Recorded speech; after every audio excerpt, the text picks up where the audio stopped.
Am I an audiophile? That's the question I've been asking myself. It's the word that I think fits for some of the way my head works, my brain works. For example, I listen to most of the music on Apple Music, and I like using lossless instead of, say, Dolby Atmos or just the regular, whatever, not lossless.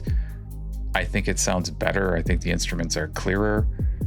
I listen on AirPods Max, wired, so that they're powered and they don't go out Bluetooth. And I think as of today, that's the only way you can listen to lossless with AirPods Max through Apple Music, is you have to be wired into whatever, your phone or your Mac or something, to hear it. I don't think they transfer lossless over Bluetooth, or maybe I got that completely wrong. Anyway, that's the word I've been using, and I don't know if that's right, because I think there's some other things in my brain going on that I don't understand. It's more than just listening to music with higher res audio. So a friend of mine sent this link to me about audiophiles and how they get into a lot of gear and expensive gear and believing they can tell the difference between different whatever cables and stuff. And so I haven't read this yet.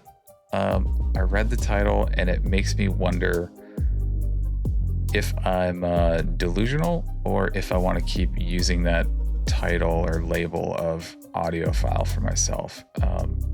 I don't know. So let's just see what we got here.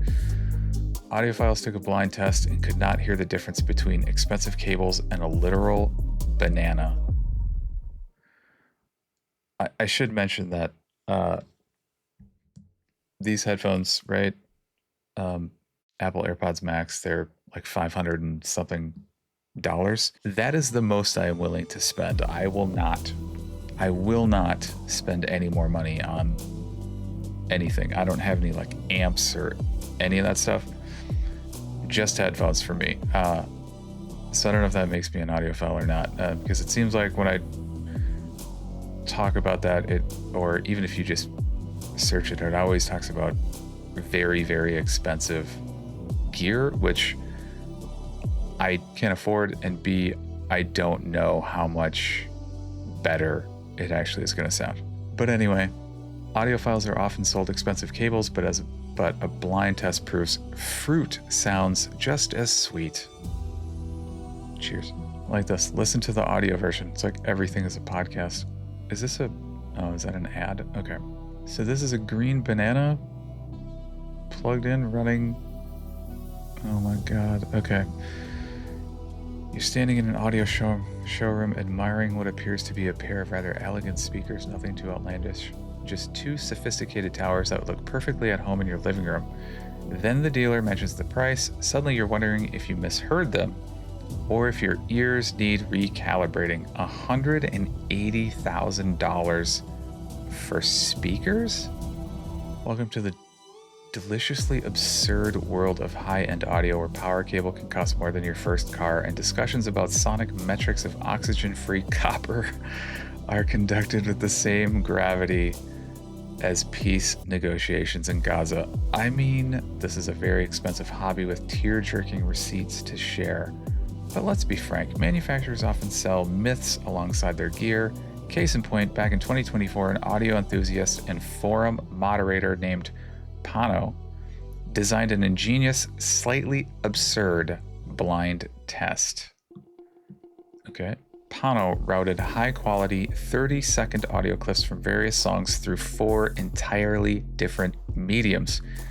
He used the original CD file as the baseline, then he created looped recordings using 180 centimeters of standard Pro Audio copper wire. For his third medium, he wired 20 centimeters of wet mud. That must be this in the picture. This stuff here. Finally, he ran the signal through a 13 centimeter unripe banana. He challenged DIY audio forum members to listen to these tracks and correctly identify the conductor. The listeners failed spectacularly. Oh my God. Okay, out of 43 guesses submitted, listeners only identified the correct audio source 6 times. Tom's Hardware analyzed the data using the binomial distribution formula, whatever the fuck that is. They found a 6% chance the listeners would get the same or fewer correct answers by pure guessing, which almost perfectly mirrored random chance. In fact, at least one forum member consistently preferred the audio routed through the banana. We usually do not think of fruit or backyard soil as mediums for playing back music. But the reality is, anything that conducts electricity can be used for such purposes. Bananas famously contain high levels of potassium. Mud contains water mixed with various soil minerals. Okay, now we're just getting descriptions of the fucking things. Pure water does not actually conduct electricity well. However, when you dissolve salts and minerals into the water, those impurities allow the liquid to carry an electrical charge. Great.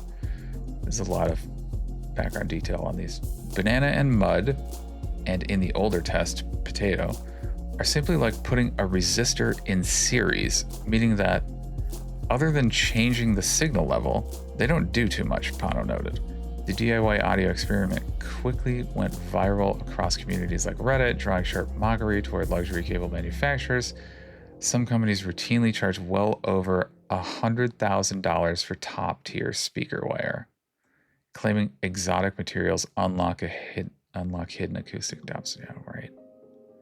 If you'd like a go for yourself, Pano still has the original audio files he used in FLAC and WAVE format, and you can get them here. So this is on zmescience.com. This is fucking crazy. So I'll say this for myself. The whole lossless versus Dolby and whatever, for me, it's just a preference. I like the way the lossless sounds. I feel like I can tell a difference, but I'm not saying it's better or everybody should do it or it's even worth the cost of buying really expensive headphones. I just prefer that sound. That's it. I like the sound. I love audio. I love music for that reason. I love all sound in general. Some of it I hate. And it just felt like saying audiophile was the easiest description of that. But now I'm not sure.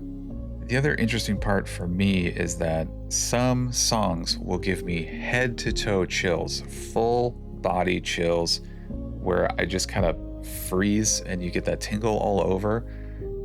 And I don't think that's an audiophile experience. In fact, I wonder if something else is going on. I think there is with either my hardware or my software related to sound. So in my case, it seems like I'm using the term audiophile to just describe this physical feeling I can get from sound. And if it's not audiophile, I don't know what the label is, which means there's probably another word that better describes my experience. But I have no idea what that is. I don't know where this goes or how it ends or how to even figure this out. The search continues.